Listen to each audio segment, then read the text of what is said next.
Okay, looks like we're live. Yep. All right, let's call the meeting to order at 7:03 p.m. Let's review first the minutes. You pull those up and share on the screen. Could I get screen sharing capabilities, Jay, please? Thank you. All right, here are the minutes. As always, Larry, thank you for putting these together. These were the minutes from the September 20th meeting. Actually, I already see a mistake at the very top. It was not in the public safety building. Yeah, it was virtual. Yes, let me fix that. I had two questions, Larry, on the minutes. Under the section 4 Civic Plus website proposal, it says it was myself and Will and Joe. It was, I just can't remember. Was that actually Joe or was that Jay? That I know Jay was there. I can't remember if Joe. Jay, I wasn't there. No. Okay, so on bullet 1 and bullet 2, that should read Jay instead of Joe. Okay, let me just fix public safety building first. That's Zoom. And this was section 4. First and second bullet instead of Joe should say Jay. Jay and Jay, sorry about that. And then on section 9, the second sentence, I think it's just a typo. It says we need some additional information because we can agree to fully support it Before. Yeah. Okay. Thank you. Sure. Otherwise, I think everything looked good from my side. You caught the only thing that I noted. But I'm in that meeting.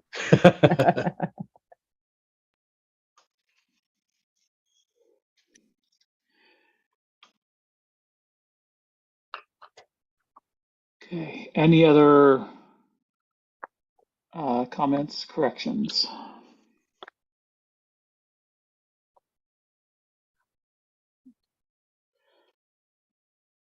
Okay, I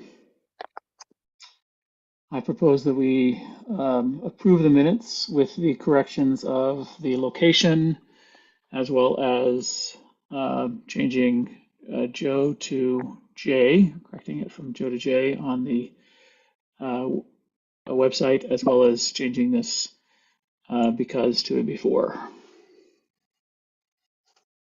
That was in section 9, the before. Yes. Yeah.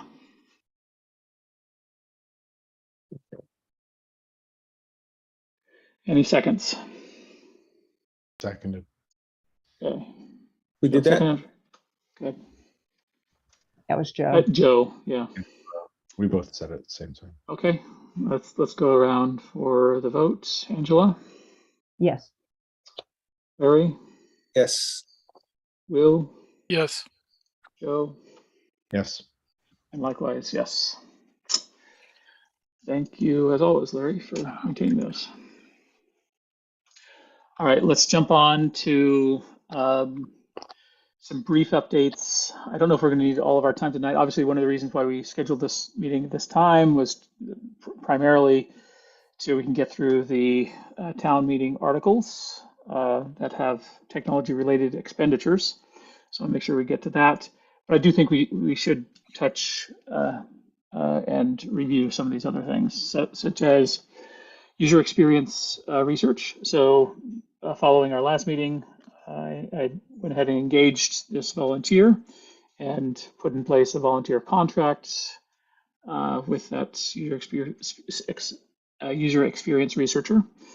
And she will, and I also have handed off the results of our 2022 resident survey, which includes a variety of comments and sentiment, et cetera, about interaction with town services, as well, inclusive of the website, et cetera.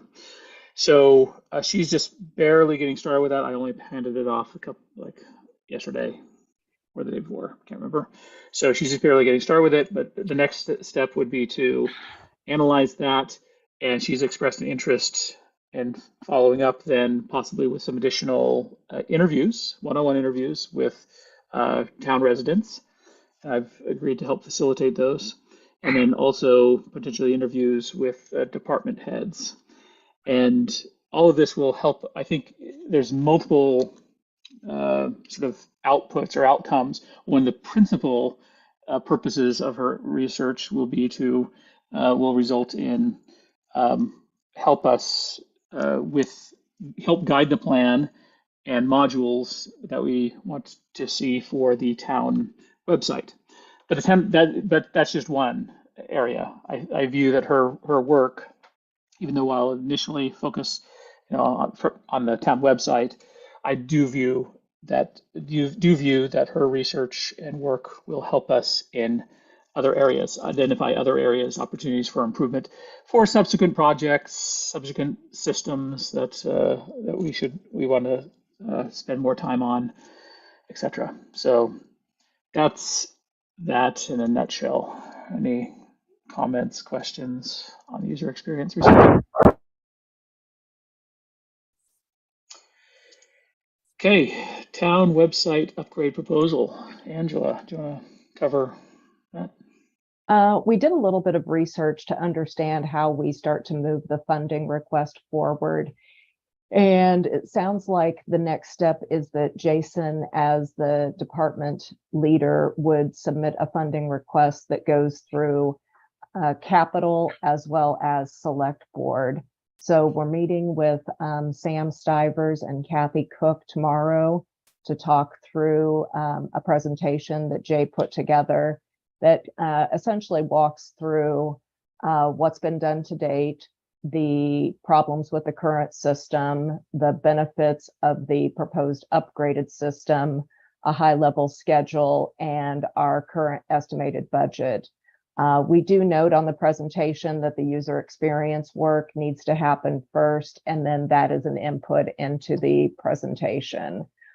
So given that it's, there's still a couple of months of user experience work, I think we've got to figure out which select board meeting we're going to target to ask for the approval. But I think we're starting to socialize it with folks so that it's known and people are on board and have an opportunity to ask questions. So Jay, anything you'd add to that? This presentation is tomorrow? The meeting is tomorrow. It's not really a presentation, it's just a discussion. I see. Who's that with again? Sam Stivers and Kathy Cook. Is there any estimates that are going to be thrown out as far as the conversion process? Well, we know what we have from the vendor. We have the detailed quote from the vendor, and then we estimated a buffer on top of that for data migration, and then a small buffer for miscellaneous. But I think the hope is that through the user experience work, if there's additional modules that we might want to purchase or additional needs that get uncovered, then this is our starting point. But we just want to use the user experience work to verify that what's been quoted is covering all of the needs. Well, I've started doing some initial analysis of the town website and looking at, the different boards and committees. We have boards and committees, we have 69, and then there's another 12 or 15 departments. When you get into the boards and committees, my rough of the back of the envelope calculation right now would be that for other than the select board, committees that have been around for a while go back to 2015, 7 years, which actually makes some sense from a standpoint of, taxes and legal issues.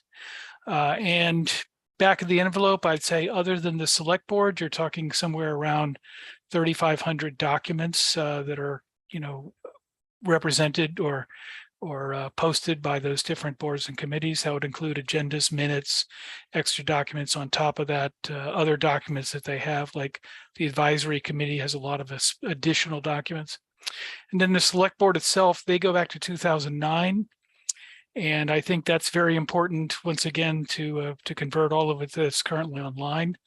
And I would estimate that they're more like 1,500 documents themselves, because they have a lot of revisions to their agendas, their minutes, and then they have a lot of documents that they post in addition to those in preparation for the meeting and then after the meeting.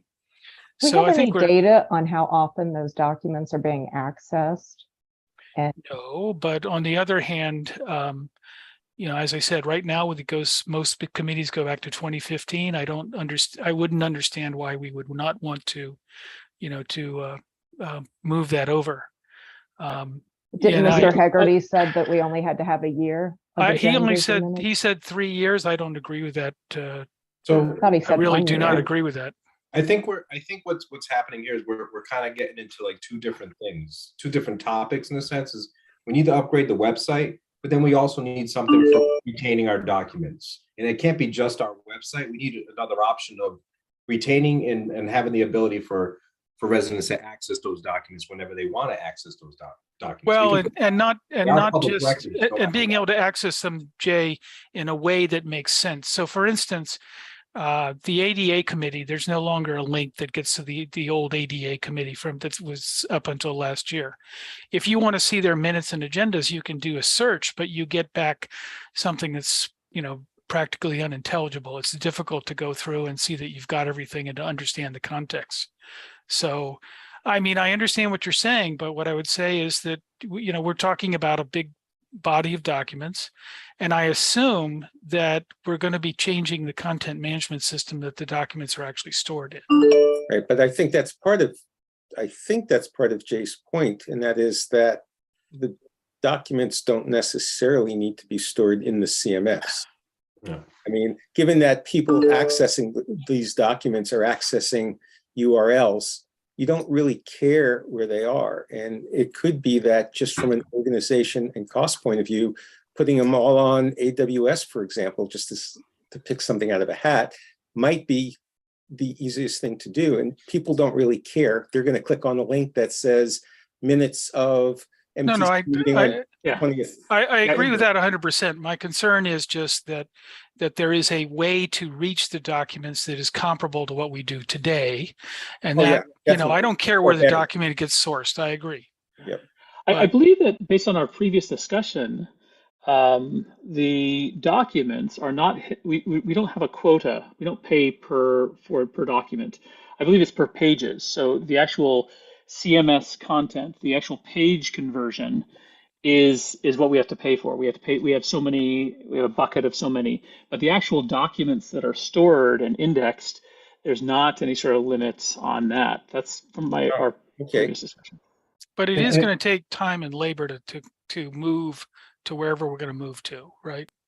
Well, we don't know. I'm guessing, I'm fairly certain that Civic Plus has upgrade scripts as part of their professional services. They helped upgrade.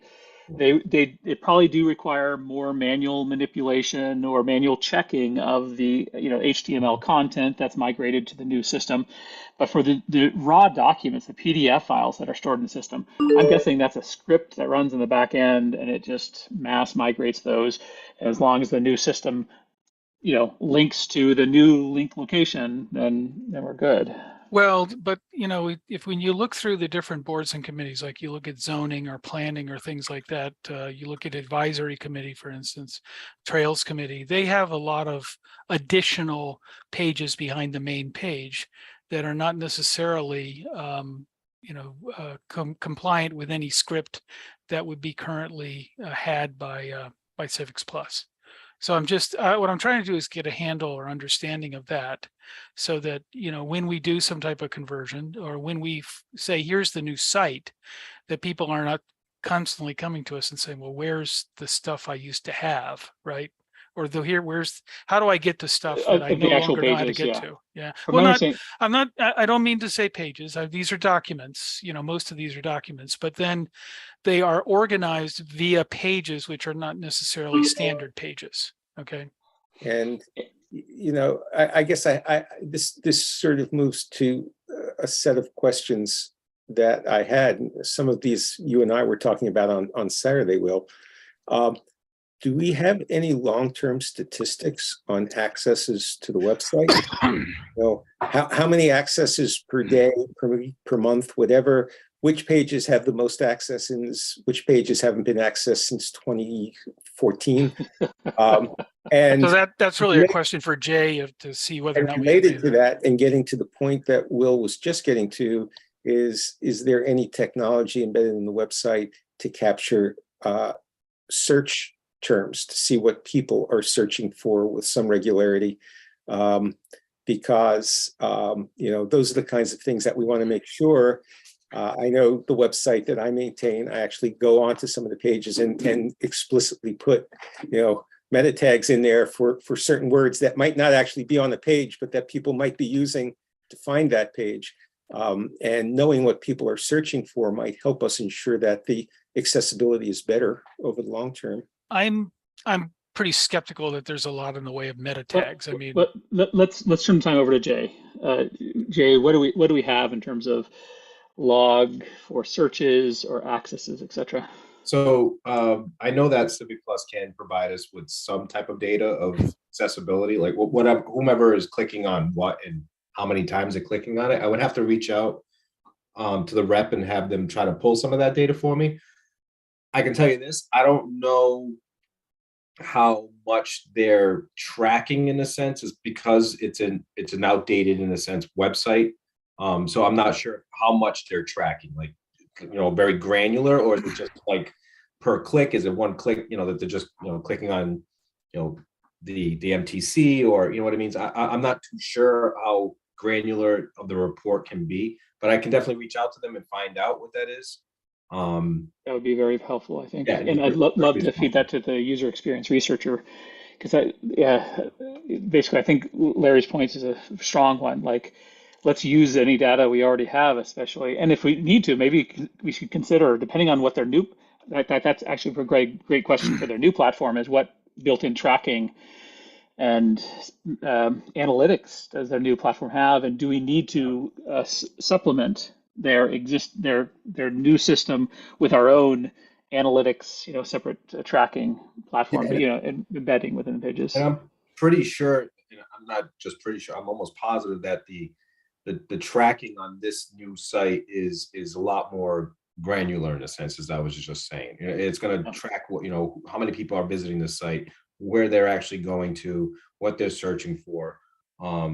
Just by, the conversations that I've had with them about what it can do, I can tell, they can tell whether or not it was accessed on a cell phone, an iPad, a laptop. So, what operating system. Certainly Google Analytics does all of that. So, so that they probably just capture a lot of that information. Yeah, they're probably just piggybacking off of something like that, but they can definitely get it a little bit more intense with that. Again, I don't know. The only reason I don't know if they can get any more details is because of the website being a little more outdated. So I'm not sure what they're tracking, but I can find out definitely. I presume the new system also has more of a user journey sort of perspective as well. Yeah. Yes. Okay.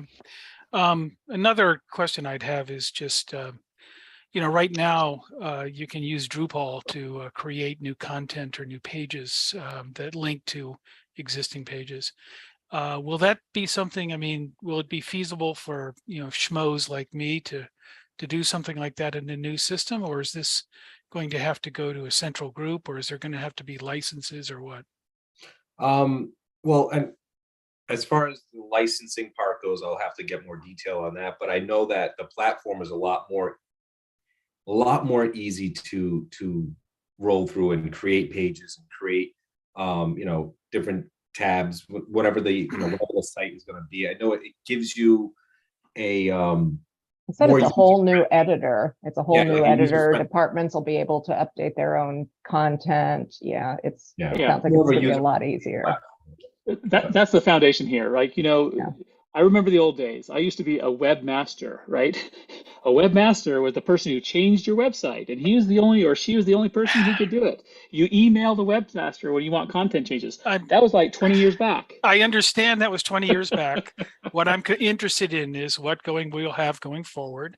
And, when you say something will be a lot easier, there's different perspectives. Is that a lot easier for a schmo like me who's not necessarily trained in this, or a lot easier for someone who's regularly doing, page updates and has gotten special training?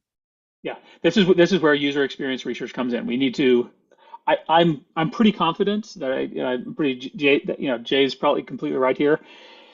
I trust Jay that whatever they've created is probably better than the existing one, and that the new software has the ability. But we should try it. So let's try it out. Let's test it. What else can we do, right? Let's test it out. I think we can probably get a demo, small light demo version, and have the user experience researcher walk through. Here's an example editing flow with a few of the committee leads slash department heads, and try it out. Okay. What else can we do? Yeah, I guess the other question would just be: is there any type of workflow involved in this? So, in other words, is there any type of where someone reviews the work before it gets posted, something like that? Yeah. Right. I would have to imagine it supports that. But the question is, what workflow do we want?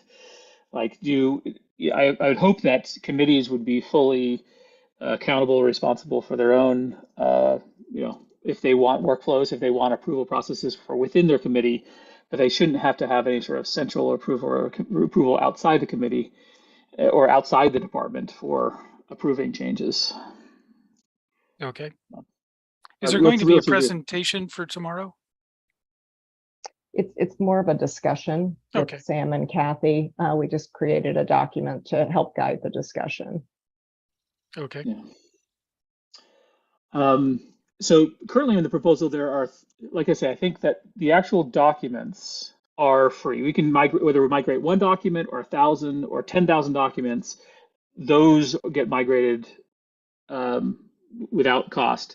What costs are the actual pages, the actual web content, HTML that's rendered within the platform. And right now, the proposal includes 375 pages migrated.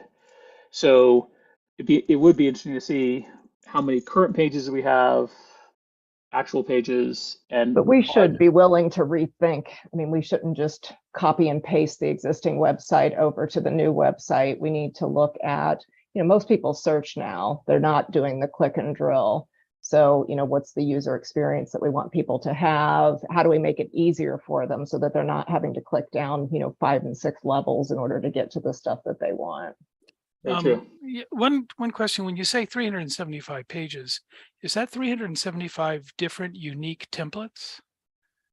Not only is templates, it's just different pages. If we have a current page that's been created and it's been customized for a particular on a particular board or department, that it will be migrated to the new platform. Okay, I mean you're just talking about something that HTML is a page. The equivalent thereof, but so, dynamic, obviously. Yeah. If we have 70 boards and committees, you're saying we have at least 70 pages under that count. And then if, let's say, each one's got on average 3 or 4 other pages that they've edited and created, then, we're quickly up to 350, right? Yeah.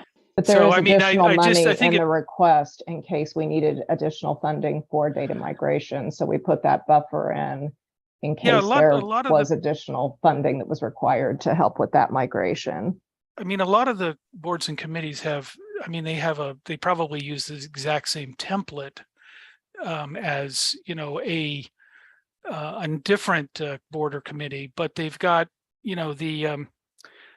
the pay or the list of things that are going to be stuffed into the template as it's rendered, that varies. But that's why I asked the difference between a page and a template, right? Yeah. This is actual page migration. But I'll just say I think it's premature to say. Look, we know basically this is where the user experience researcher comes in. This is where an additional analysis of the logs that Jay's going to be digging up and sharing. These aren't questions we can answer tonight, but before we can pull the trigger on any sort of funding request, we need to decide. So we'll discuss in a future meeting. So the user experience person is not just going to be looking at the layout of the information on the page or what's included, but also understanding the mechanics behind it? I don't know if they're going to be digging into the mechanics behind it. All I'm saying is we have a few months before we pull the trigger on paying Civic Plus. And we given that time, we have time to pull up more detailed statistics, understand in more detailed what modules we need, how many actual pages we need migrated. As part of the user, there are user experience implications here, as Angela mentioned. For example, do we really want to migrate a whole hierarchy of click-throughs of pages, because that's how we expose content, is just by creating a hierarchy of pages that link to specific documents? Or do we want to move to user experience 2.0, where people simply search for what they want, and hopefully the search experience of the new site is better, and hopefully you can do some sort of contextual search. But these are all things to be discovered. Okay. Okay. Any other comments on the website? Oh, yeah, I actually, one other thing. I mean, when you're discussing with Kathy and Sam, I assume that there's going to be like a list of things as to here are the benefits we're going to receive out of this conversion, right? So that they have something to sell this to the town on.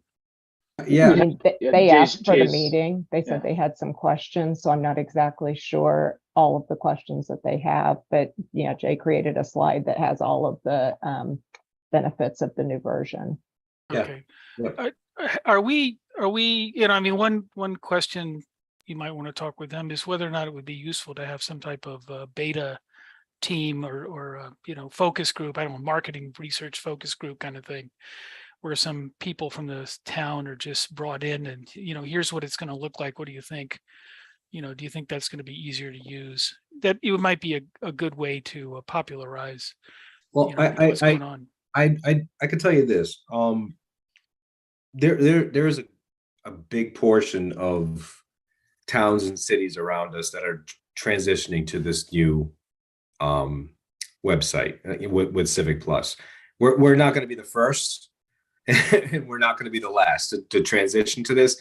And from what I'm hearing, there's been a lot of positive feedback about it. And I've reached out to other towns on this and see how their transition was, and they've enjoyed it. They've liked it. They've, the residents have appreciated the way it's, it has become more easy for them to search for items on there. So this isn't something like we're not jumping into the deep end and then hoping to God there's a life preserver at the end. So Okay. A lot of people have been doing this, and if anything, we're probably behind the curve with this, because a lot of people in our area have upgraded to this new platform with Civic Plus. So we're definitely not, like I said, taking a dive here that we're not expecting, or not knowing whether or not residents are enjoying it or liking it, or getting the use out of it that they need. Okay. Hey, all right. Let's move on. Any comments on the standardized technology vendor question list? Angela, where are we with that? I'm sorry. Can I just ask real quick, if you don't mind? I just want to be sure that I know William has the questions about the website and where we're going. I just want to know if we do have the support of the MTC to go forward with this, because I also want to be able to bring that to the table, as William was saying, as a selling point to moving to a new platform. I We would heard say a lot. that yes, I support moving forward, but I don't want to. I want to know how it's going, or where how the path is, or what the path looks like between here and there. Yeah. Right. So Angela, do you want to talk about the proposed timeframe? And I think that's where the sort of checkpoints in. Once we gather more data on both the desired user experience, as well as the actual cost of determining which modules we want, then I presume before we actually pull the trigger on the funding, then we would come back and discuss as MTC. Yeah, I mean, I think we're very supportive. We definitely want to see this go forward. We definitely have heard about it in each of the different surveys that we've done, as well as I think anecdotally talking to different residents. It's way too outdated. It's too hard to navigate. We're missing a lot of core functionality. Keeping the content fresh and up to date is too difficult for the various departments. So it's definitely something that we need to move forward on. I think we just want to make sure that we're getting all of the different scope that we need, so that if this seems like it's a once not once in a lifetime, but once every few years type thing where we're going to have the opportunity to do this. So we should just ask for everything that we feel we need this time so we can make sure we have it all in the request. And my feeling is pretty similar to Angela there. Our current infrastructure and our current website is clearly out of date, and that biases me in favor of moving to something new. But we're going to be spending money to do that. So I want to sort of see some indication that maintenance is going to be easier, the user experience is going to be better, accessibility is going to be better. I want to make sure part of the plan is hitting the hot buttons that we've identified as other issues beyond just the infrastructure maintainability and updating. I mean, those are important. And like I said, those bias me in favor of a new platform. But the point is that we've identified a number of things over the last 3 or 4 months that are really important if we're going to actually have people using it. And I just want to make sure that's part of the plan. Yeah, and I echo Larry and Angela there that I have no particular love for one platform over another. I think as long as this meets our need, we don't necessarily need to. The fact that it's popular with other municipalities speaks well to deployability and maintenance, but it's not necessarily a golden ticket. As long as we're addressing the issues that have been raised, then I think it makes sense to go forward as long as we have, we have additional data that tells us that this is going to, meet the maintainability needs and meet the user journeys. That's all. Yeah, I guess, along that line of meeting the needs, that's where I get to, we need the list of needs and how this is going to meet them, right? So in other words, how is it actually going to make things better? If it's going to basically be running in place, or it might be a little bit shinier, but it's not necessarily bringing new capabilities or a much easier maintenance and things, then I would worry about that. Yeah, I think we're unanimous in this sentiment that we need to enumerate what those particular needs are and do some validation testing, etc. So I can basically commit by our next meeting, by November, we will have some of the user experience research done. Hopefully we'll have collected some of the logs and understand how people interact with it currently. And we'll start pressure testing those key challenges that we currently have, as outlined by comments and the survey, etc. And let's basically enumerate them and start validating that this new service, this new platform will solve those challenges.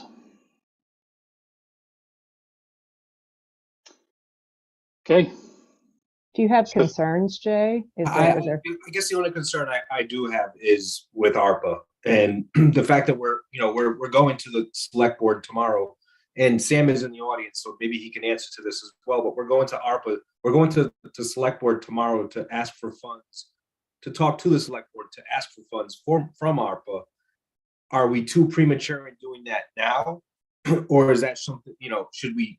Because this sounds like this could take, obviously the project is going to take months anyway, but it could take months for you, for the MTC to come to a point where they're like, where you're in agreement that we should be moving forward. And the last thing I want to do is, I don't want to say waste time, but kind of go into the select board and saying, hey, this is what we want for ARPA, but then in 3 months, the MTC decides, you know what, this is not a good idea. We don't support this anymore. So, and then I'm the one that's left hanging, waiting, thinking that we were going forward and we're doing something. I guess that's my only concern is, are we premature in asking the select board at this point, or should we be waiting months before we're even presenting this to the select board for funds? So I think that's a great question. Are we premature asking for specific funds? I do think we may be premature in asking for specific funds because of the results of our analysis and the logs and the user experience activity. That might change, but I don't think that there's any question that we're moving forward. And I don't think there's any question about moving forward with Civic Plus specifically. I think the big question is, how many pages, which modules, how to prioritize that. What do we want to do in the first 6 months? What do we want to do in the first year? What do we want to do in 2 or 3 years? You know, what are the subsequent modules and how do we prioritize them? What should we ask for first and what's the budget of that? And that's where I think we basically, what we're going to the select board, and I'll love to get Sam's comments. I know he's Tomorrow's not a select board meeting. Yeah, it's not. No. Just to be No, it's clear, tomorrow is Yeah. not a select board meeting. All it is making them aware of here's our proposed process. What do they, you know, what are the Right. But then they're going to add us to their agenda the following meeting. So that's why I'm concerned that now we're asking for funds that, you know, the MTC is not 100% on board on, and I need your support as well. I'm not gonna, if I walk in there myself and say, hey, let's do this, and then, you know, the MTC doesn't support my thoughts on this, then, you know, and then we wasted the select board's time.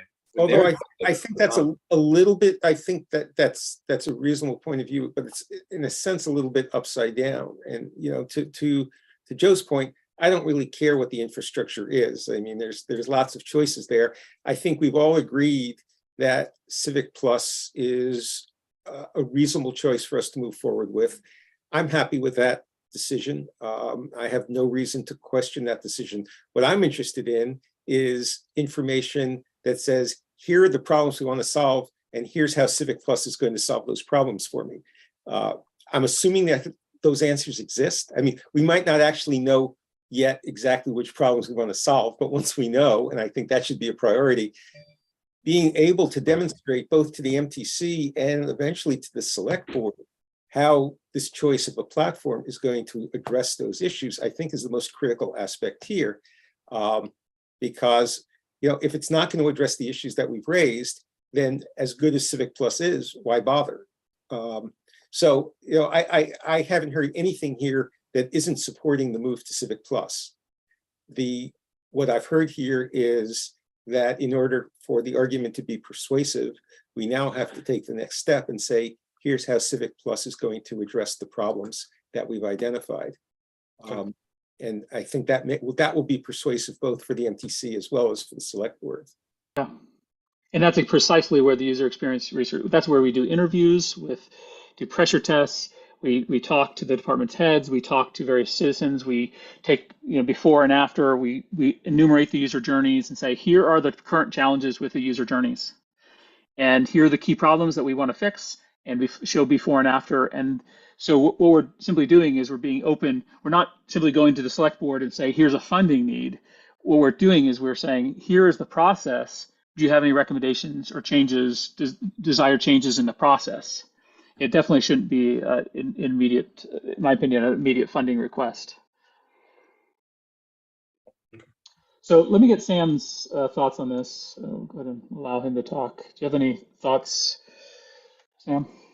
Yeah, thanks. And I think Jay raised a good question in the sense that, you know, sort of where are we on the overall process? And I speak only for myself as 1 or 1/2 vote on the select board. But I think I see the process as one of ongoing communication. And if you look at what's happened with other ARPA expenditures, the ARPA committee recommended a number of different projects, this being one of them. And as people have gotten close to the point of actually spending money, writing a check for this money, there's been ongoing communication to reaffirm that, yep, we're all headed in the right direction, et cetera. And I guess I see this upcoming conversation and any select board discussion along that same route for the opportunity to say, here's what we're headed toward, here's why we think it makes sense, et cetera, and not necessarily get a commitment in the next week or so to write the check, but to reaffirm that everybody's on the same page, no other issues that folks have questions about that haven't been answered. So I see it as a process of sort of increasingly firm commitment to write the check as we go along and avoid surprises late in the game when some unexpected thing comes up and we say, oops, I'm not going to do it. And the other risk is that I think it's very helpful for projects such as this to continue to reinforce that commitment, as there are a lot of people who are sort of lurking at the sidelines for opportunities to reallocate some of that ARPA money. And so if there is opening or questioning about, are we really serious about this, I think that opens the door to people looking at other possibilities. And I personally think this is an important one, and it's helpful to reinforce that we're serious about it. We think there's a solid end game here, and at some point we'll be coming back for the final approval to spend the money. So that's sort of where I view the process. And again, others may have a different view, but I think that's my intent in terms of the ongoing communications. So thank you. Yeah, thank you, Sam. Thank you, Sam. Okay, great. Thank you. That was a great discussion, everyone. Let's move on to the standardized technology vendor question list. Angela, do you have any updates on that? Here it is. Ah, It is a brochure that we can give out to the departments. I'm planning on bringing it tomorrow, and I'll give them all to Jay. I think I got like 50 of them. So, we can start to socialize them with the departments, see what their thoughts are, see what their feedback is, and ideally get them into the hands of the different groups so that as people are thinking about different technology projects they want to do or looking at different software, they'll at least maybe hopefully look at this and see some of the questions and know to get in contact with Jay, know to get in contact with the MTC so that we can engage with them early in the cycle and help them ask the right questions before they get to the kind of final conclusion. So thank you everyone for the feedback, and we'll start to distribute those. thanks, Angela, for all your work on that. And yeah, I'm really excited. This is basically changing and improving the process and advertising how, Jay and the MTC can be more of assistance to the different departments, and that, people, by engaging Jay and by engaging the MTC, we can help them take a more holistic view of the technology cross department, as well as help do the deep dives on due diligence and other security functionality, etc. So it's wonderful. Okay, I don't think we have anything I had on the agenda. Town digital content accessibility. Do we have any updates on content accessibility, or is that just, are we sort of, how's it going with the new software or the new service too? Haven't gotten any comments back on that. I'm assuming that it is there and it does work, which is good. I am looking around, and in terms of different standards, I mean, I did promulgate a document that talked about sort of some minimal standards that the state uses. I guess if we're going to be going to this new platform, we definitely want to talk to them about their experience with accessibility. And it may well be that because their platform has gone through the fires of legal suits on accessibility, that it may be more than enough or more than sufficient for what we need. So I think that's good. Yeah, as Jay mentioned, Civic Plex is heavily used, and the new version has been tried and true by other municipalities around us, and I'm guessing maybe even some of their legal departments too. I guess that would be one thing that would be interesting to look at when we are sort of prototyping or understanding what the editing processes will be, is whether or not it does any checking for you, and it very well might. Yeah, great question. Okay. Does Civic Plus have any built-in capabilities to make things like voiceover easy to implement, so that if somebody puts up a page, you can click, you can basically have an option that says, provide voiceover, and then there's a little icon with a speaker on it so that people who have vision problems, for example, can have the page read to them. I mean, that strikes me as the kind of, those are the kinds of things that I assume would help a lot. Yeah, I mean, there was in the PowerPoint that I provided you guys when we were first talking about the website, there was like a whole page on just the capabilities that they've added for this. And this is why, in a sense, I'm hopefully this has happened within, after a year or so when we upgrade, hopefully we can upgrade it in a year or so. That was important for us to only sign that 1-year contract for that text talk application. Is, you know, the new website might give us those capabilities. Not might, it's, you know, according to the PowerPoint, it's going to give us those capabilities right off the rip. So, you know, that was why it was important to not invest too much on that application, like too many years out or anything like that, because, you know, this was kind of the intention. If we upgrade the website, it's going to have those capabilities built in, and we don't really have to, you know, have a third-party operating system on there as well. I guess also the good news is, I mean, as a user of text to speech quite a bit, you know, it seems to be working its way into everything around you. You know, for instance, on Google, reading the email, there's you know, a little thing next to every one of your emails in Google Mail that will read it to you. And there are lots and lots of free screen readers. And if, you know, if Civics Plus doesn't necessarily have it right this moment, I've got to believe that it's on their agenda to get it in. And just wait until it can read the email in the voice of the person who sent it. And create an AI image of their face reading it. Yeah. I remember. Well, what I would like is the one that actually writes the reply automatically for you in your voice, right? Okay. All right. So let's move on. Town tech status updates. How are we in the new servers, Jay? So a couple pieces that we needed to continue the process here were a couple more SFPs that were needed on my core switches that apparently they missed in the scope for some reason, but we got those in, and a person was on site again today, buttoning up some more of the servers. And I think the last thing he did was he was applying some more patches to the hosts and to the switches. Hopefully by tomorrow, my plan is by the end of the week we should have the hosts 100% and my ability to start the process of migrating servers over to the new servers, to the new hosts over the next month or so. Nice. What will happen to the old servers? I've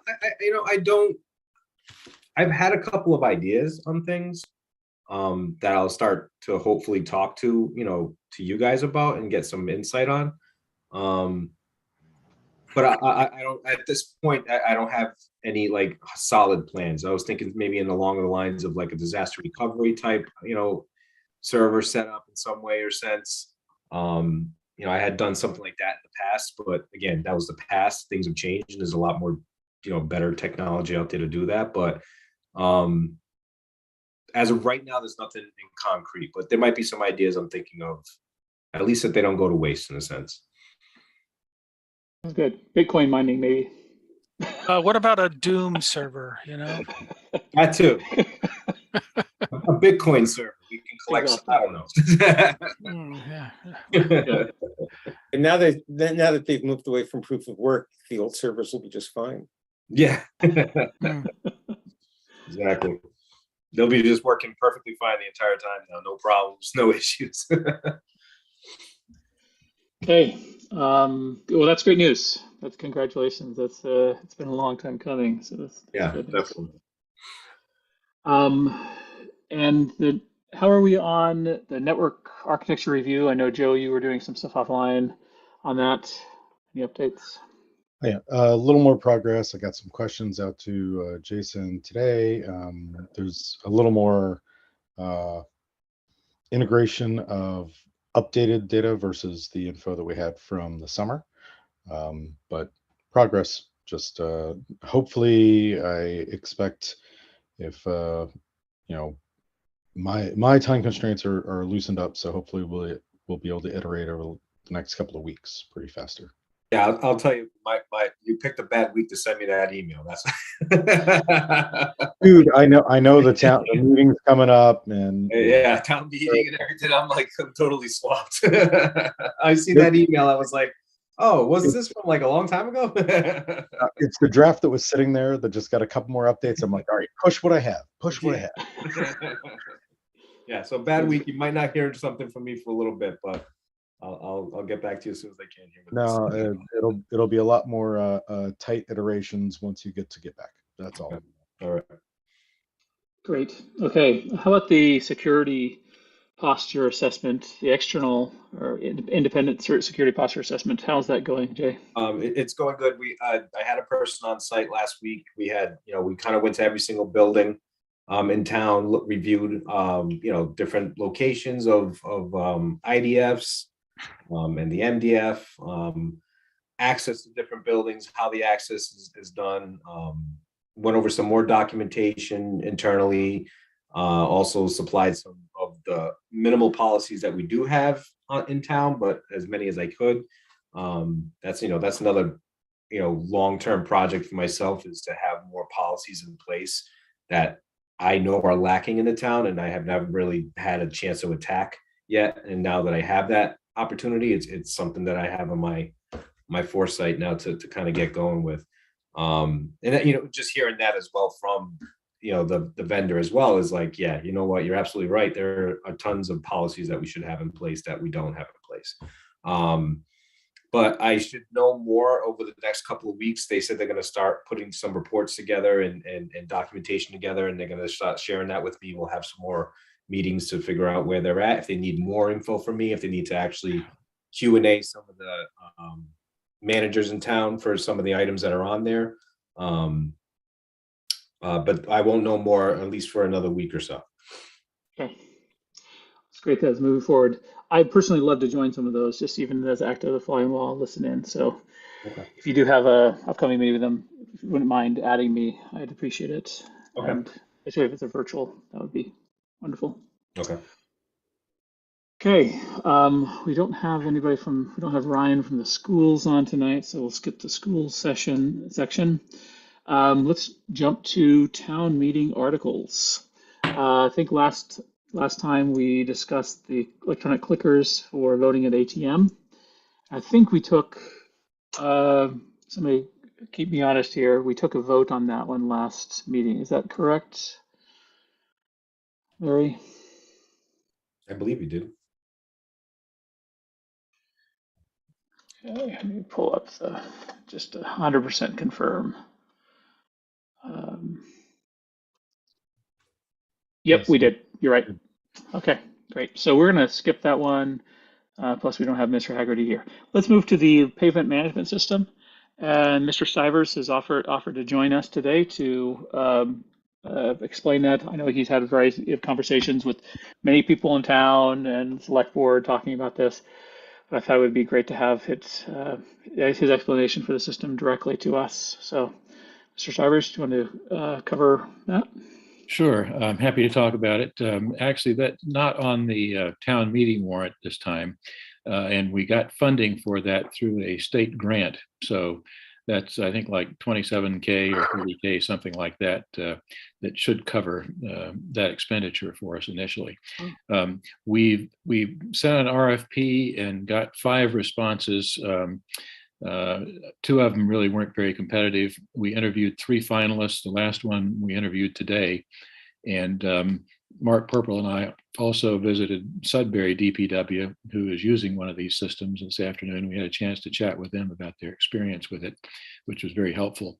And I think we're headed toward making a decision on that fairly quickly here, because the process is one where the vendor will basically create an assessment of the situation or the condition of our pavement. We've got 67 miles of road in Southborough, and in widely varying condition. And so the first step in this process is typically to strap a camera basically on the front of a car, drive around and video the roads. And in fact, we're probably going to use a LiDAR assessment, light detection, laser-based thing, in addition to a camera. to assess condition of pavement. They run it through software to assess the pavement condition and grade it into usually 7 or 8 different categories, from perfect condition to undrivable. and get a view of where we are in terms of the overall process. They then figure out what kind of treatments are available for us, all the way from a light seal coating, which is not very expensive, but it doesn't last too long, all the way to total rebuild of the road, which is very expensive, but you get 15 or 20 years or more out of the road, depending on other circumstances. And then wind up using that condition assessment and the treatment options to figure out it's not truly an optimization model, which I was actually hoping for, but it's pretty close to it as far as being able to say, if you have a budget of $1 million to spend on roads, what can you do to improve the pavement condition? And they've got a 0 to 100 index that's an industry standard kind of thing. Where do you spend that money to get the greatest overall improvement in your index for the town? And the sort of the intuitive output from that is that instead of doing the traditional worst first approach, where you wait till something is totally disintegrated to rebuild it entirely, you spend a lot more money proportionally on preventative maintenance, because there are a variety of things you can do to seal the road to avoid cracks appearing and freeze thaw, water, ice getting into those cracks and deteriorating the surface. And there are various towns that have done this very successfully. I've talked to Lexington, that has been doing this for 7 or 8 years.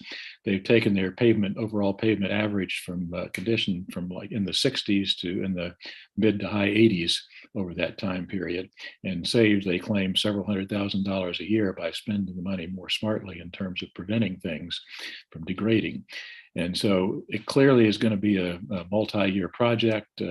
We've got to, again, deal with some critical issues now, so we can't convert completely here. But you got to start with creating the database. You can then update over time by additional scans every 3 to 5 years to sort of see how you're doing. And the idea here is you use actually a data-based, engineering-based approach to say, given that we've been repairing roads for, I don't know, 100 years or however long, there's a lot known about this process. And we can use that information to figure out how we get the maximum bang for the buck here. It also creates a very objective view of it. So in fact, instead of the street with residents who make the most noise about my road is terrible, pave it now, we have some background there to say, wait a minute, there's a better way to spend that money. You're on the list. We'll get to you when it makes sense, but we're not going to be more reactive to things without having some good analytical background to support our approach to this process. And the other thing that's interesting is I've talked to several DPWs who've used this, and all of them say that it's a great model, but it's not perfect. There are things that happen that you just can't anticipate, so you ought to reserve about 10% or so of your budget to deal with the crises or the politics involved. Sometimes folks tell us that there are politics that you can't ignore in terms of the chair of the select board's road needs paved right now kind of thing. Hopefully we won't be subject to. But you got to deal with some of those unexpected things. But overall, I think gives us a path to answer questions such as, if we want to keep our pavement condition index level, what would it cost us? If we want to improve it, what would it cost us? And the Sudbury folks were telling us today that, in fact, they've had trouble getting funding. So they've been able to say, if you want me level funded, here's what's going to happen to the index. It's going to decline slowly over the next 5 years. People aren't going to be happy about it, but if you don't want to spend more money on it, here's what's going to happen, and have a very good idea of the impact of that particular budget decision. You can also look at financing options to say, if we've got a big backlog, is it worth thinking about bonding a sizable amount of money to put $5 million or something in a bond and fix a number of things at the same time to get us sort of a re-level set there? And what does that do for us in terms of the long term? The challenge with that, I've been told by a variety of people, is that you could figure out what that is, but then finding the capacity internally to manage a big bump in road maintenance, and from a management standpoint at DPW is a challenge. Plus, you don't want to wind up, repaving roads all around town and getting everybody upset about a construction process. So it's a delicate balance there, but this tool gives us the ability to look at a lot of those what if situations and make what I think are going to be more reasonable, rational decisions about how you allocate that money. So I see this as a first step in the process. I bet it's going to take at least 5 years or so to sort of get to a point where we're taking full advantage of it, but we will have a good longitudinal view of road conditions. And we also, with this, get a very useful, as I'm told by several DPW people, you get the video record as well that we will be able to get good data. And so if somebody calls DPW and says, well, what's going on with my road? Karen Galligan can flip on her screen and say, let me look at that road, and basically virtually drive down that road and get a lot better quality view than Google Street View can give, more current view, as a matter of fact. And so that's very helpful, they tell us, in terms of being able to deal with questions that come up. So, again, it's not instant, not perfect, but I think it gets us on a path to a much more objective, rational analysis of options for pavement management, and allows us to be much better, more effective at communicating with the public. You go to town meeting for a budget request and say, here's what we propose, here's what the result is going to be. And if you cut that back, here's what the impact of that's going to be. So it's a choice that the town meeting voters can make. So Sam, one quick question.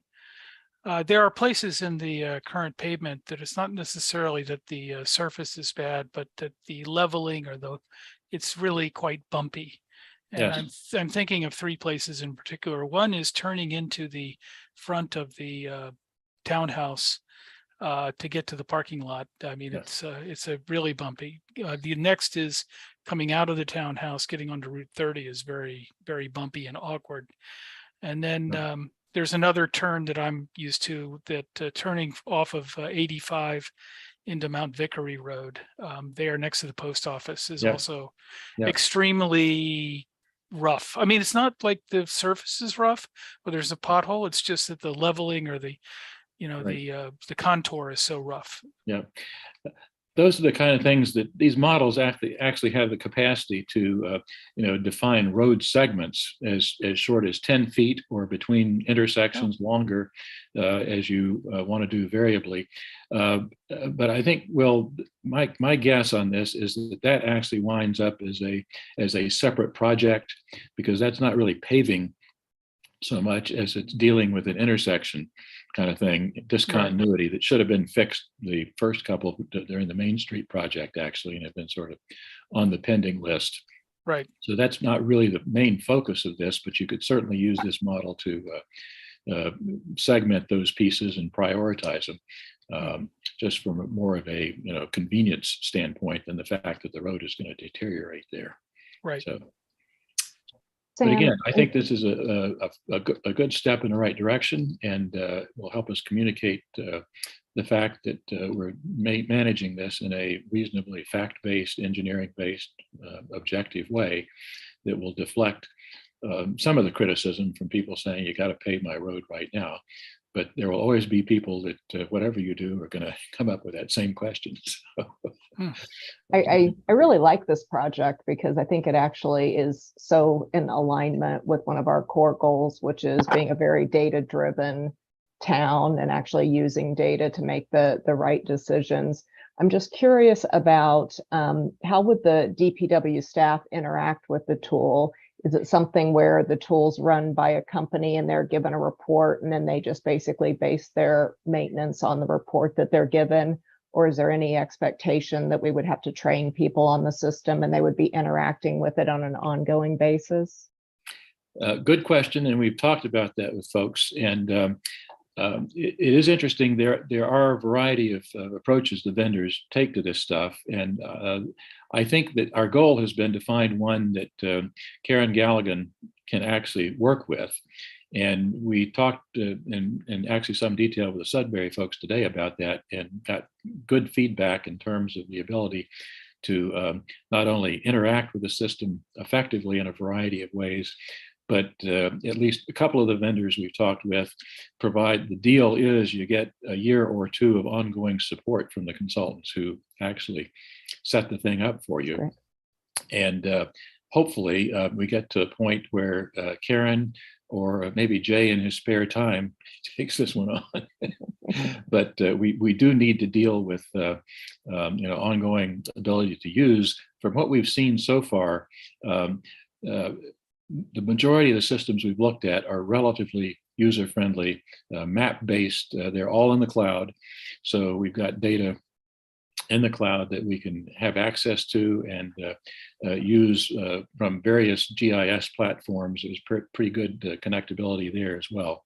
So again, we see this as a step in the right direction. I will say that one of the things that has come out of the discussions is that there's probably some value in moving toward a different GIS platform. We use People GIS now that most people are not really happy with. There's another one called Esri that seems to be the industry standard. It is more functional and more complex on the downside, but it does give us a lot better capacity, we understand, to link in things like the assessor's data, the DPW, the building department, the planning department, public safety, et cetera, into a platform that is a lot more robust for a variety of users, which ultimately, again, seems to me, and I defer to you guys as the experts here, but to have a common platform for all these uses sure sounds to me like it makes a lot of sense. And so that's another trip that we need to talk about embarking on. And I expect to have more conversations with the MTC about that one going forward here, because it seems to me that is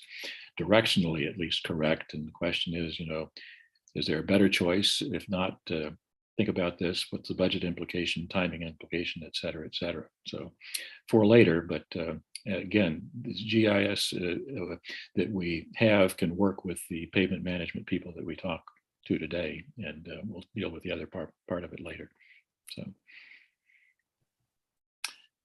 So again, in a perfect world, we would have had this conversation earlier, and I apologize that it didn't really hit my radar screen to circle back with you guys, but I'm learning too. So your technology vendor brochure, Angela, would be very appropriate for me to memorize. Thank you. Oh, I'll make sure you have one tomorrow. Thank you very much. Yeah, I may need 2 or 3.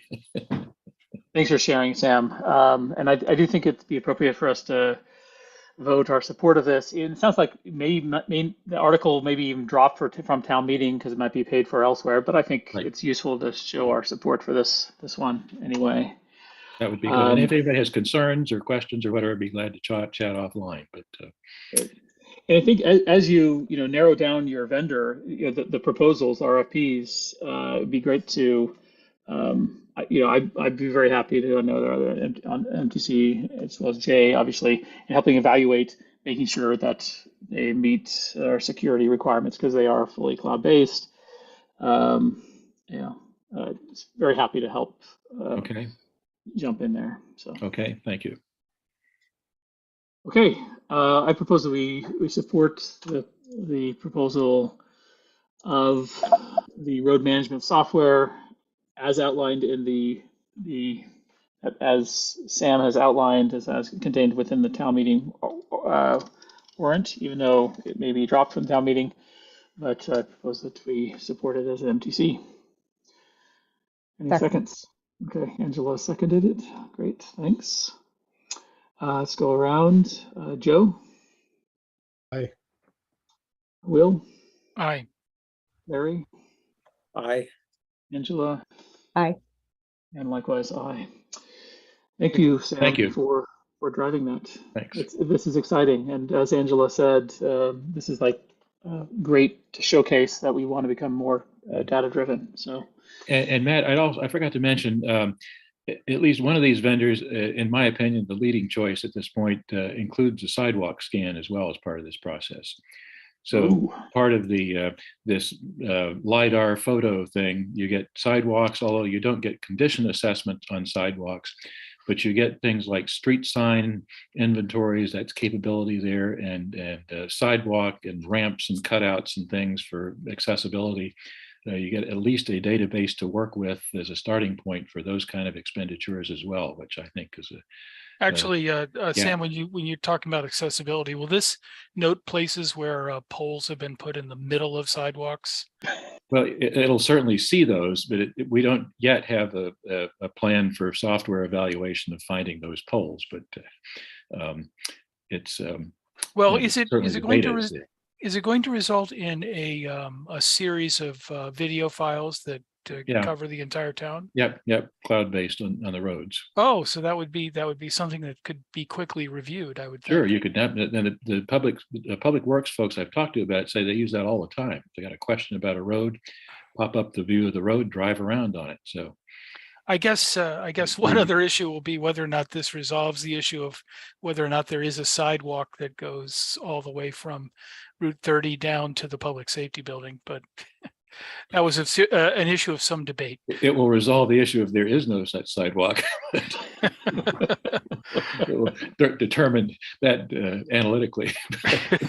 I don't know. It looks to me like there's a sidewalk, but we'll see. Or should be a sidewalk. Should be a sidewalk. I agree. Yeah. With that. Anyway, thank you. Okay, thanks, Sam. All right, let's move on to the next one, which is Article 10 of the Town Meeting Ordinance, which is to transfer 12,500 to convert and upgrade the assessor's real estate software to develop annual real estate assessment or to do any act or act anything in relation thereto. And basically, this is upgrading Assessors Assess Pro, which is currently version 4.7.4 up to version 5.0. I reached out to Paul, who heads the assessor's office, and had a chat with him earlier today. It was a great discussion. I wish, I'm really excited about the brochure that Angela has put together. So in the future, the various departments can be aware of Jay and our services, and we're not just they don't come to us just at the last minute seeking sort of budgetary approval, because this is where one I think that we could have helped out with.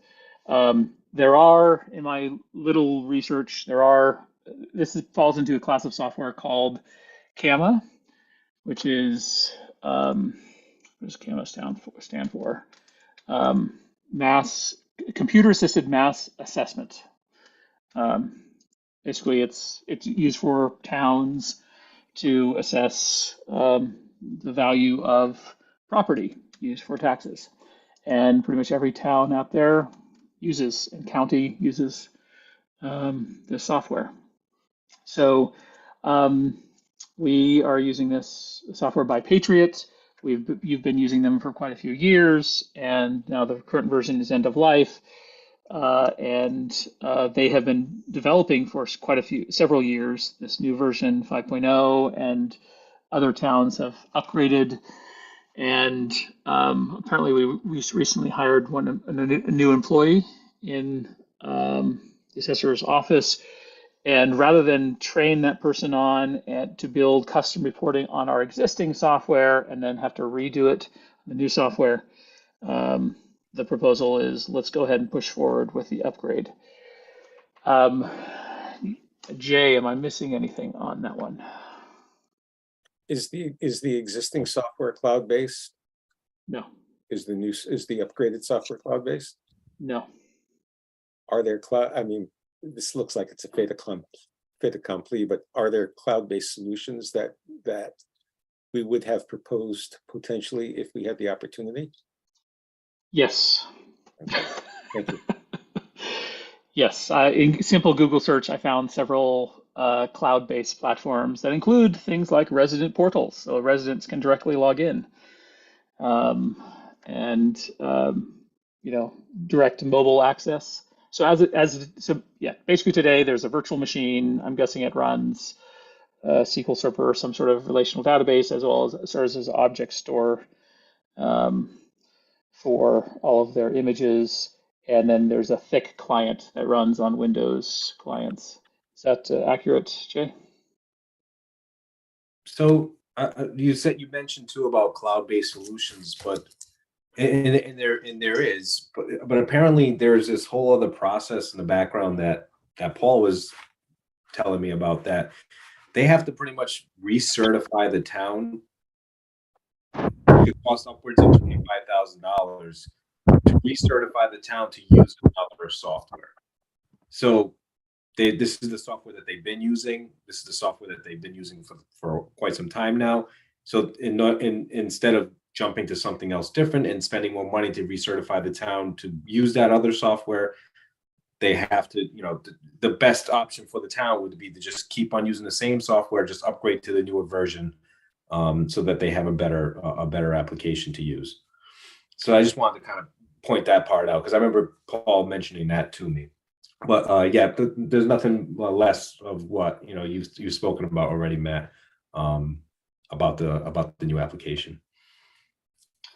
So I think this would have been a good time. I mean, this comes down to, again, identifying the need. What is the benefit of moving to the cloud, and what's the user experience like, not just of the assessor's office, but also of the residents, and keeping that in mind when we're making all technology decisions. So I think this is something that we probably shouldn't do right now. Basically push and research. But I would love to start working with you, Jay, and Paul of the assessors, so that maybe a year from now, when we're up for renewing that software license, let's review what other options are out on the market, and by then we'll have some additional user experience research done, determine, hey, what are the challenges that we need to solve, and does it make sense to move towards more of a cloud native solution? And in my discussion earlier today with Paul mentioned that even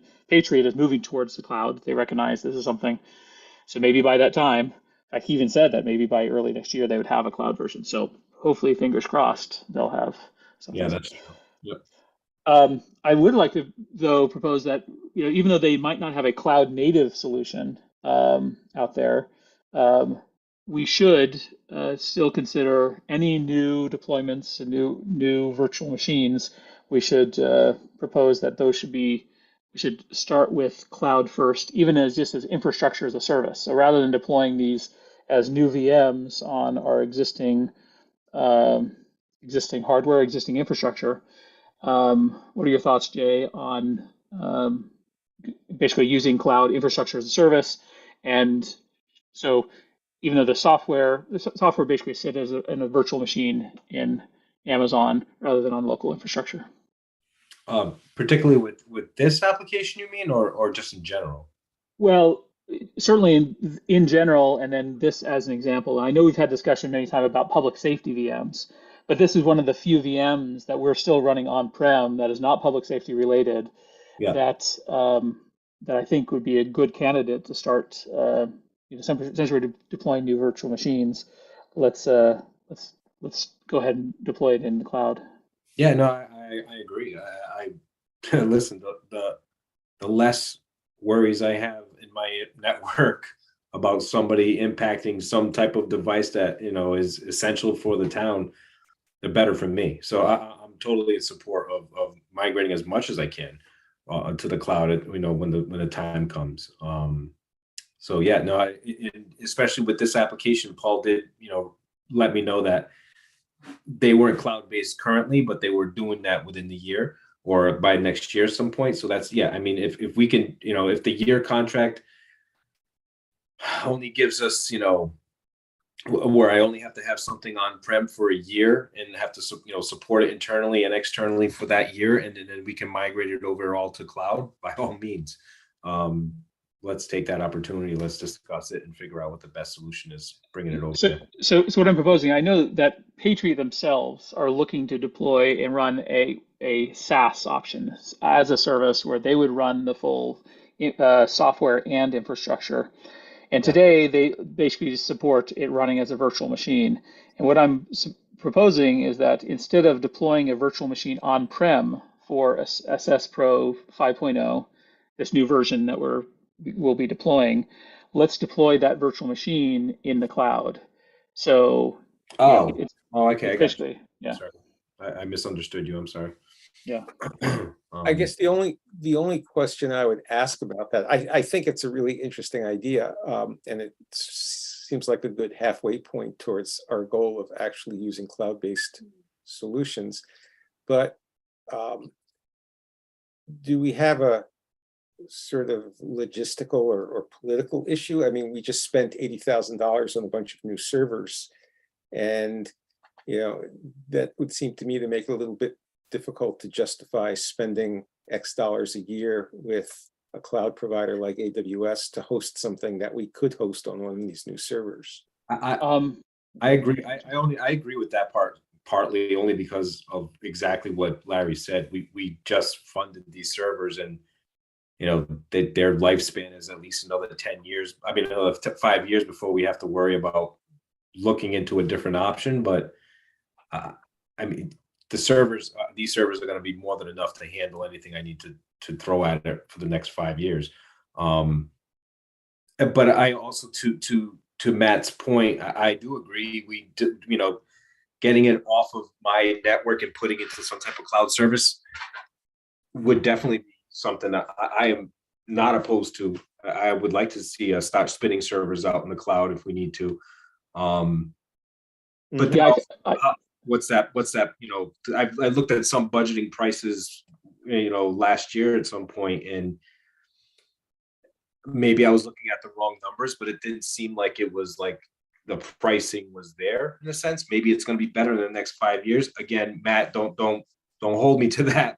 That was pricing that I seen last year, and things could change very fast. That's why we're in IT. They change fast. So in the next 5 years, maybe it would be, cheaper to switch us all of our service to that type of service. So yeah, so this is not obviously just not a pure pricing discussion, and I consider the investment. I think that's I could be wrong, but my discussions with the select board, we agreed to move forward with the funding of the existing servers only effectively because of public safety concerns, that the public safety had to be on-prem, and that where possible, we wanted to move to the cloud, and that there's additional functionality provided by the cloud, additional security, additional reliability capabilities that even these servers cannot handle. And I'm sure that as part of our security audit, we're going to uncover some of those things. Even though technically we could probably host the entire new website on, it'd be less expensive than paying for this, our Civic Plus. We could spin up our own Drupal. But again, this is about. I would never do that. Thank you. To me, it's worth the extra investment, and we always knew there'd be some sort of overlap as we will have additional capacity that goes underutilized as we move more and more towards the cloud. So yeah, and I'd be happy to work with you, Jay, on like speccing it out and let's compare, see what the actual cost would be. But this is one of the foundational principles of our strategic tech plan is cloud first. Unless there's a strong reason not to go with SaaS in the cloud, we should do that.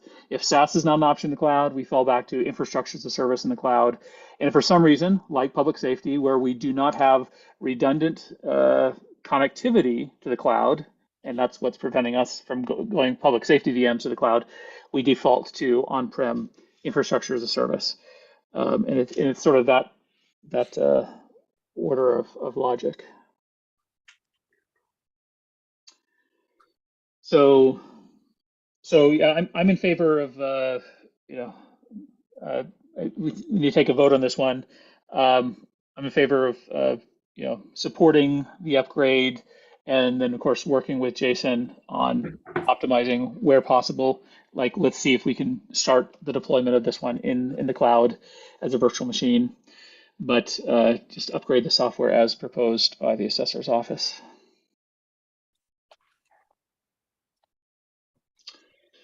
So you're making that motion? Yeah, making a motion. Yeah, thank you. I'm making a motion that we support as is in the town meeting article, the warrant, and with the stipulation that we'll work to try to deploy this in the cloud as simply a virtual machine. Do you want that to be part of the motion, or do you just want that to be an act? I'd like to be that as part of the motion.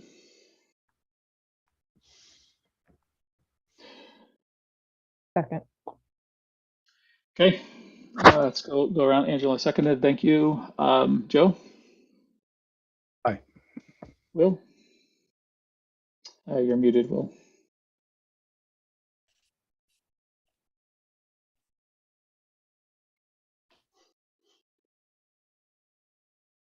Aye. Thanks. Larry? Aye. Angela? Aye. And likewise, aye. Thank you. All right, let's move on.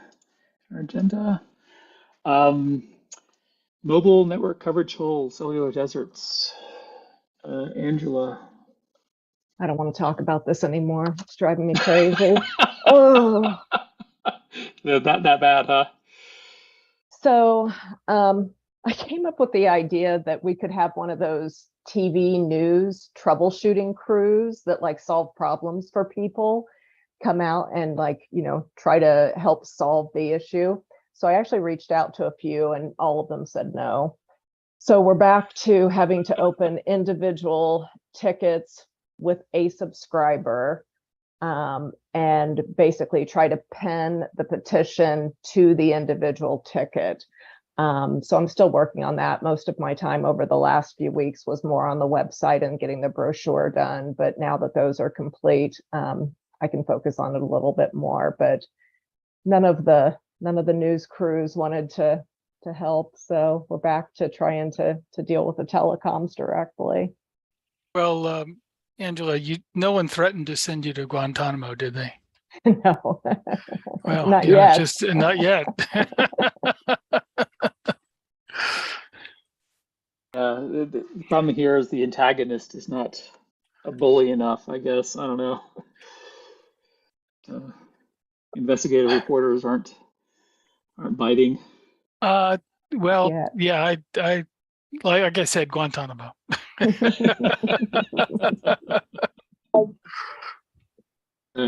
there anything we can do to help, Angela? Not to accelerate, you're doing a great job, but I mean to offload or like even if it's like find people who are on different carriers and.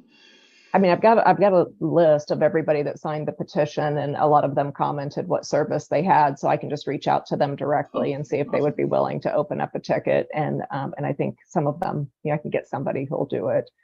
So I'll go to that step next, and I'll come back if I need any further assistance. But certainly open to ideas. I mean, if anybody can think of anything else that we could try, I would be more than willing to, take any ideas that people have. Okay, no, that sounds good. All right. Okay, thank you. All right, next next agenda item is action items review. Looks like Larry, you sent out an updated copy. I can put it up on the screen so that we can update it as we go through it. Awesome, thank you. Give me a second so I can find it.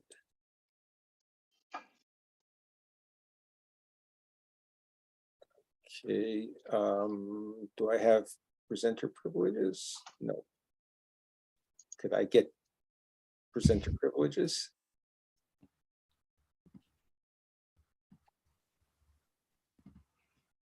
Somebody? I think you need to do that, Jay. I cannot make you. Jay, would you mind making Larry the presenter? Sorry about that. I was going to grab a drink. My bad.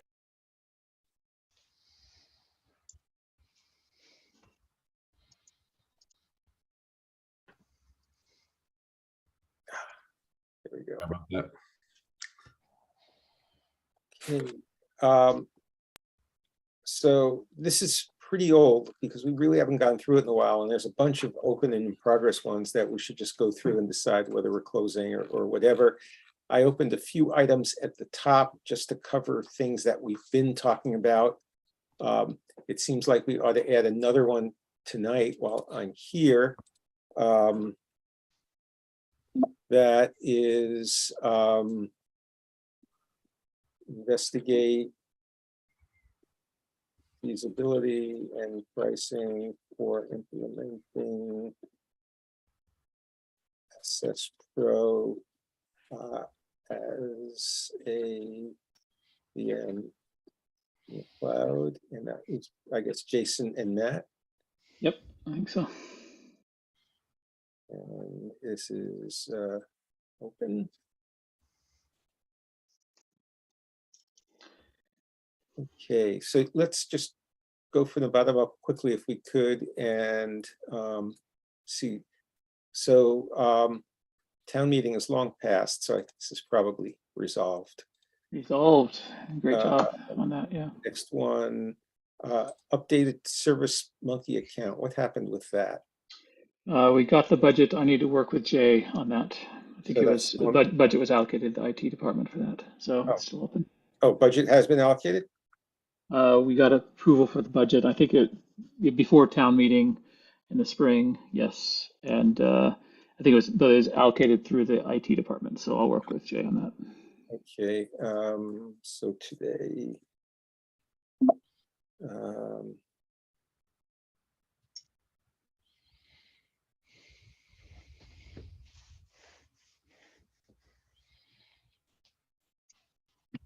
Okay.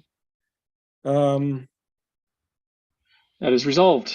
Ryan Resolved. O'Leary is indeed the next, the current school committee member.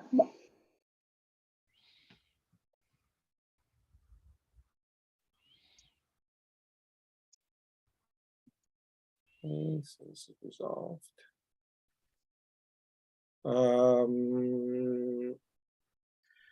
I would say that one's resolved as well. I mean, we'll probably, continue making changes to it, but Angela's done an awesome job there. Yep.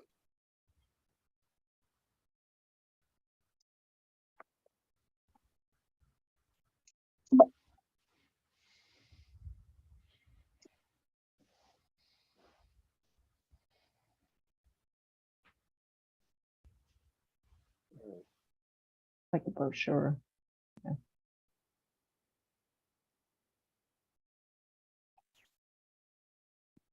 Okay. This is resolved. Yay. What's his name? I can't remember. Hassan? Is that right? Hassan. It's Hassan. Hassan. Spell it. Hassan. Oh, Hassan. Okay. Last name? Hammed. Hammed. Excellent.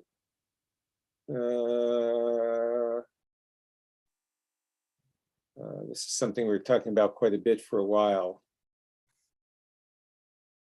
So we had the meeting and then Mr. Hegarty was going to work with them and have them come in and do a assessment of what would need to be done. But I don't know if that moved forward. So I think we'd have to check back with Mr. Hegarty to see.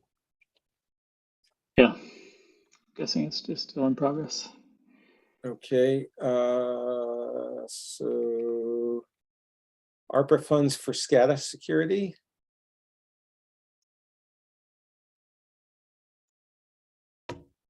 ARPA funding for, what was that again? SCADA. This was security for things like water infrastructure and things like that. Oh, for the SCADA.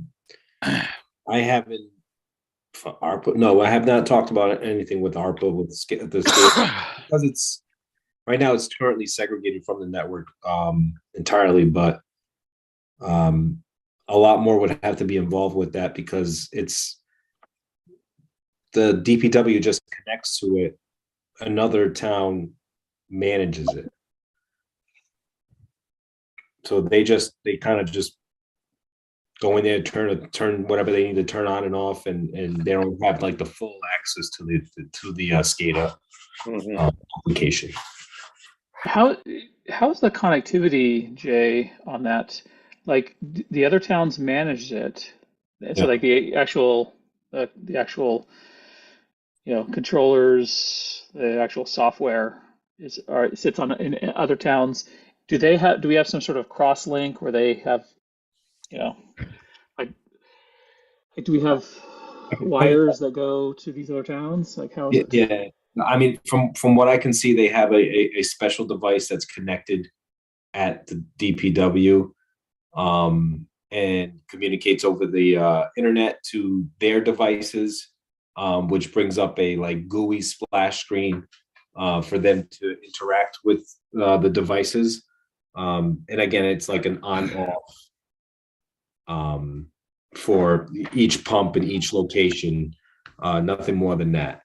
And the reason why, I mean, obviously I'm no SCADA expert, so I know that there's a company that they worked with to get that device set up in there.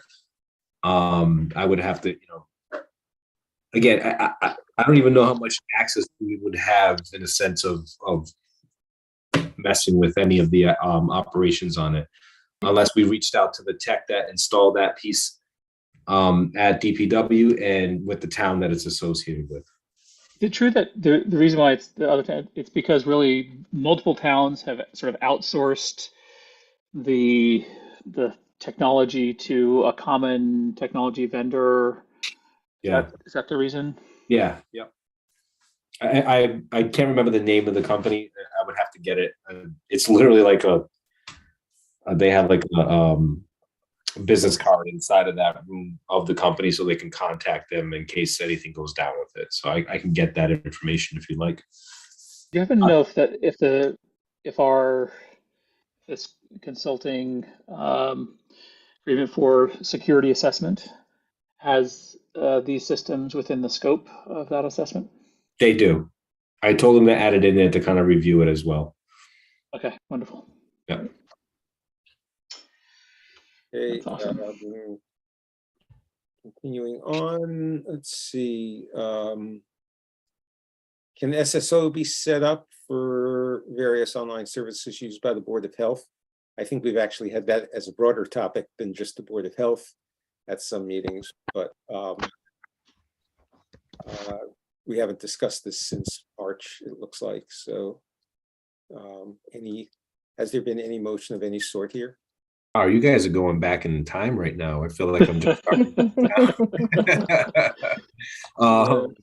geez, I a lot of these things were addressed, especially with like in a sense of, I mean, Duo kind of took some of that away. And for anybody, and for the websites that they access, I'm not 100% sure.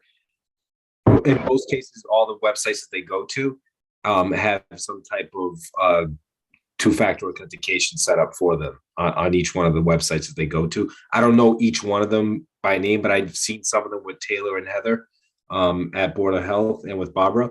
And the ones that we have, that I've assisted them with and reviewed have all had some type of two-factor authentication to log into them. And as I said, I have also added Duo to everybody in the Board of Health and to other people, obviously, in the town.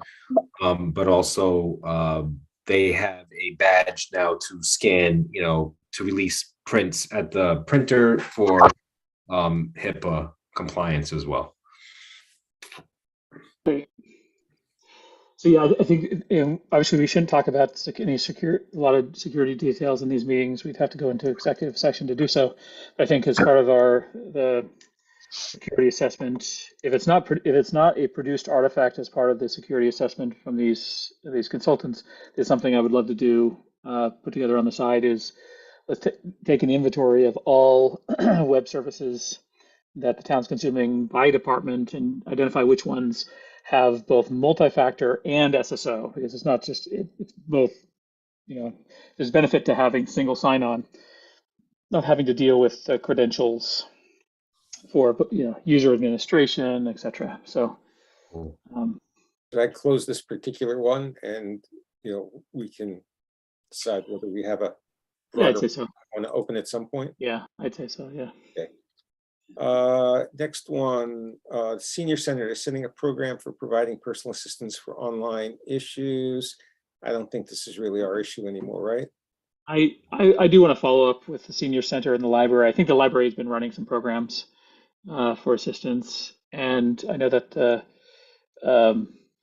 Algonquin, as part of some of their volunteer activities, their technology group has been helping some various people in Northborough. So basically, I will follow up with the library, seeing how much is being covered, and seeing if we should do the same thing in Southborough. Okay, Youth and Family Services, identifying technology requirements for this department. That's right. We met with them a while ago, and they were still using paper files and BT100s or something. I mean, they were really in the dark ages, and we all agreed that that needed to get moved forward. But I'm not sure we've had any discussions since then. Yeah, I think that they have moved. Jason can correct me if I'm wrong. They have moved to new care management software for keeping track of their notes, etc. Yeah. And they have decided to continue using Zoom for their appointments, etc. So I think that they're pretty good for now. Jason, you can correct me if I'm wrong. Yeah, no, you're absolutely right, and I've had a list with the director in that department that we've checked off quite a few boxes in the last year or so, to make sure that they get the applications or whatever they were looking to move their any services over to. We've had multiple discussions, not only with I know we talked about it a little bit with MTC, but also advisory had brought it up a few times with Mr. Martell as well. So, and his concern about HIPAA and all of that. So yeah, we've definitely have addressed a lot of their issues.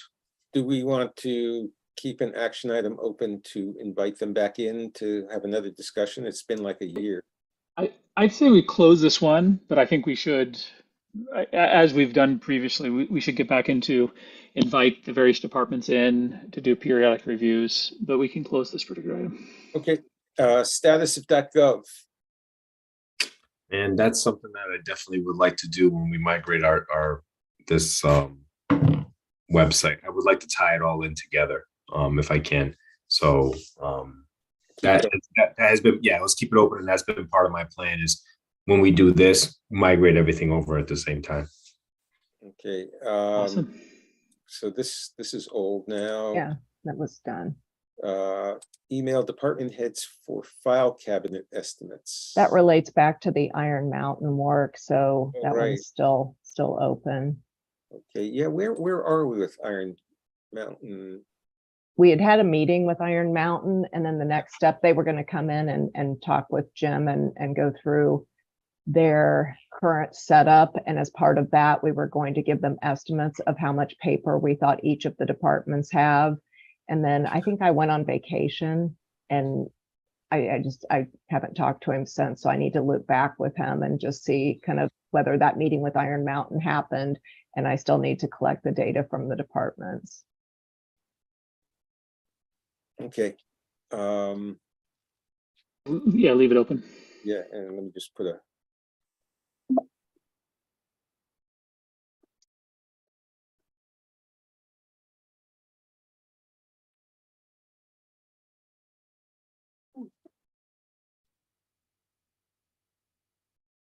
That's, I think, even more of in progress, not just open. Yeah, I was going to change that. And this is really document. Matt, did you say you had all of the email addresses of the department heads that you could potentially send me? Yep. Let me make a note. I'll do that. Okay, Will's low-tech approach to improving accessibility of town electronic communications.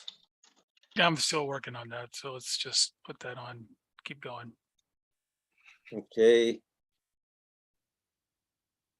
MTC member information and terms. I still need to get that up on the website. Tim did send me all of the information. I've just not been very good about it. So I'll keep that open.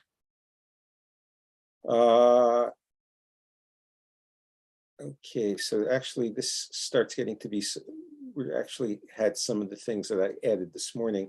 Need to work with accessibility committee on guidelines for online content. And I assume that's still ongoing. Yes.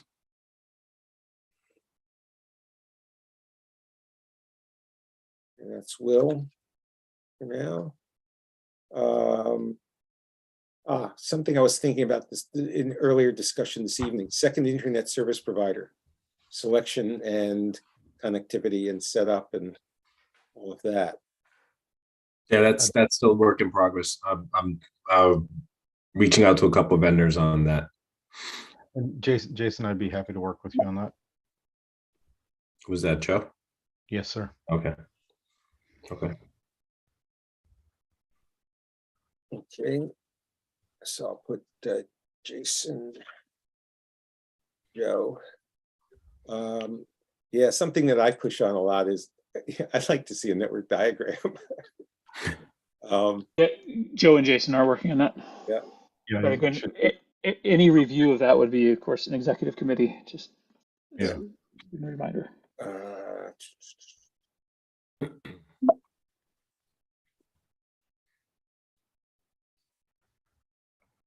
Sorry this is taking so long, but we haven't done it in months and months and months. So hopefully if we get more regular, it'll take 5 minutes. Can we create a description of a volunteer to help the NPC address? I think we did this. We did this. In fact, we have a volunteer agreement, and it basically could be on a needs by needs basis or a volunteer role by volunteer role basis. And so I put together one for the UXR, and we had, we were able to track somebody for that. So Okay. that's When we still got open. Senior Center, there was a question about myseniorcenter.com and whether there were security issues. Yeah, it just fell Yeah. list. Okay. I'm still working on that. Historical Commission was looking at improvements. thanks for the reminder. That's still open. I'll Yeah. follow up with them.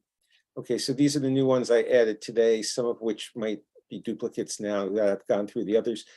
Discussion with Civics Plus on upgrade. This is in progress. In progress, yeah. And this is Angela and Jason. Yep. Primarily. Yep. I'm going to be joining the meeting tomorrow as well. I can take Angela and Jason. accessibility. I can take accessibility off because we have a couple of. So let me delete that one. User experience. So this is in progress now. In progress, yeah.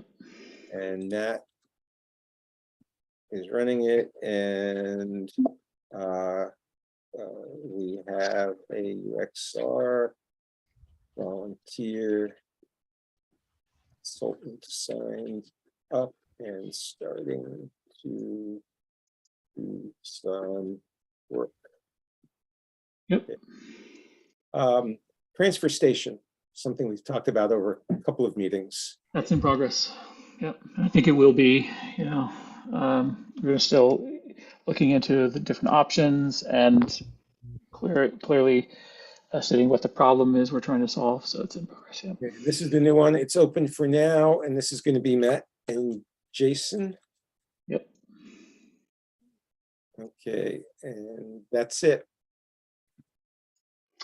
There's one more thought that I had that occurred to me on Heritage Day. I noticed, I think it was Will, were you with the it was like a historical society booth or something like that? No, I was Southborough Trails.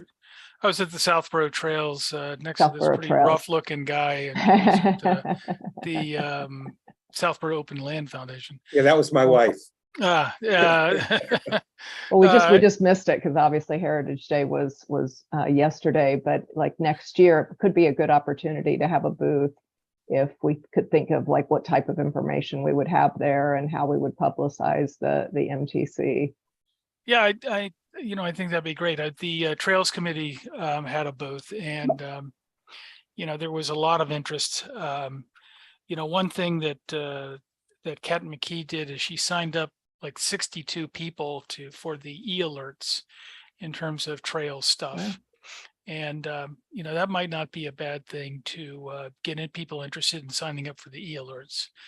What? What? Pardon? Sorry to cut out.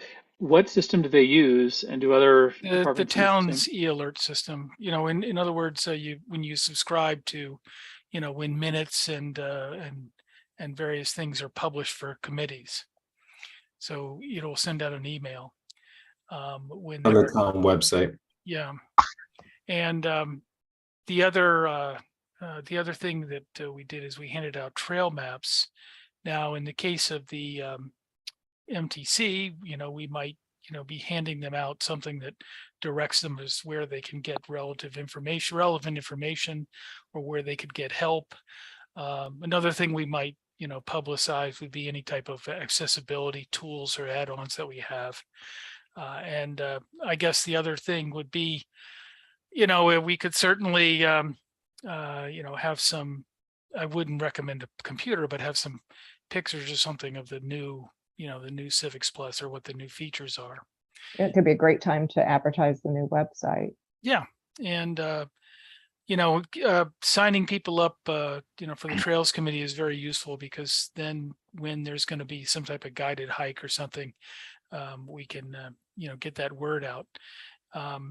Let's see, I guess, what else did we do? That was really it. It's, sort of education. It's getting people involved. And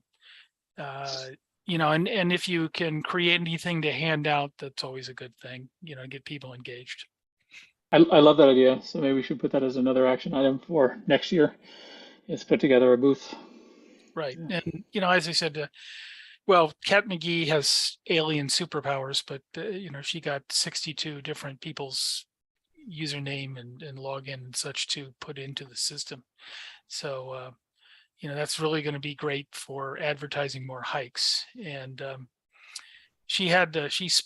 there was a historical hike on this past Saturday, and she managed to wrestle almost 40 people out on a Saturday morning to go tromping around for 3.5 miles. So that was pretty good. Great. Okay, so yeah, Larry, what do you think about adding a row at the top there, just as a placeholder for a future year? Yeah, I did right here. Oh, you did. Okay, awesome. Thanks. Okay, any other thoughts or additions? Any other to-dos that we ought to keep track of?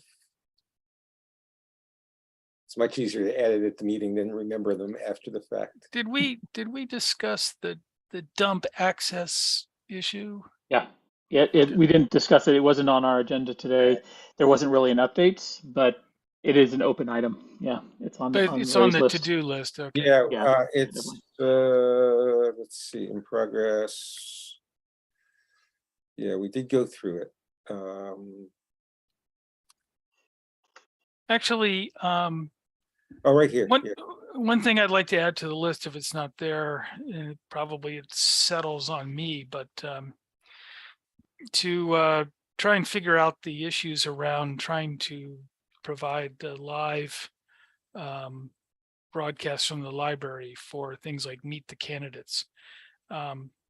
There was the vendors, the cable TV vendors provided some equipment, and I'm not sure it's actually been installed, and so we need to see if we can get that resolved. So what? Give me a little text again. What was it?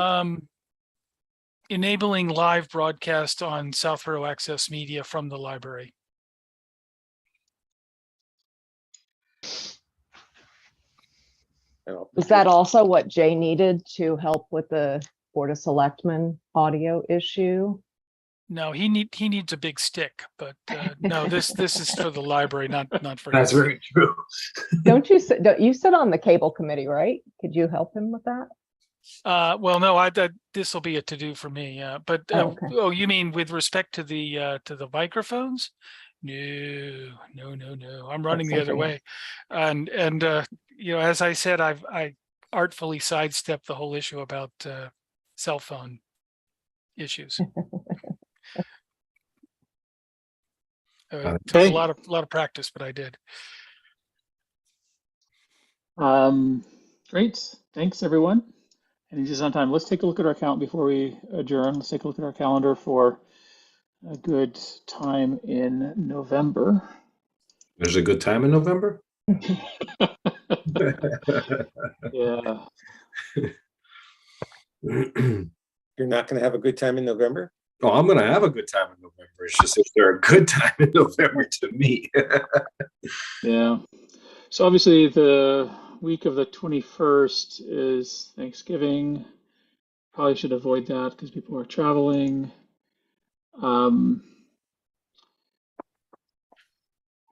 Today's the 11th. We could do the week of the 7th or the 14th.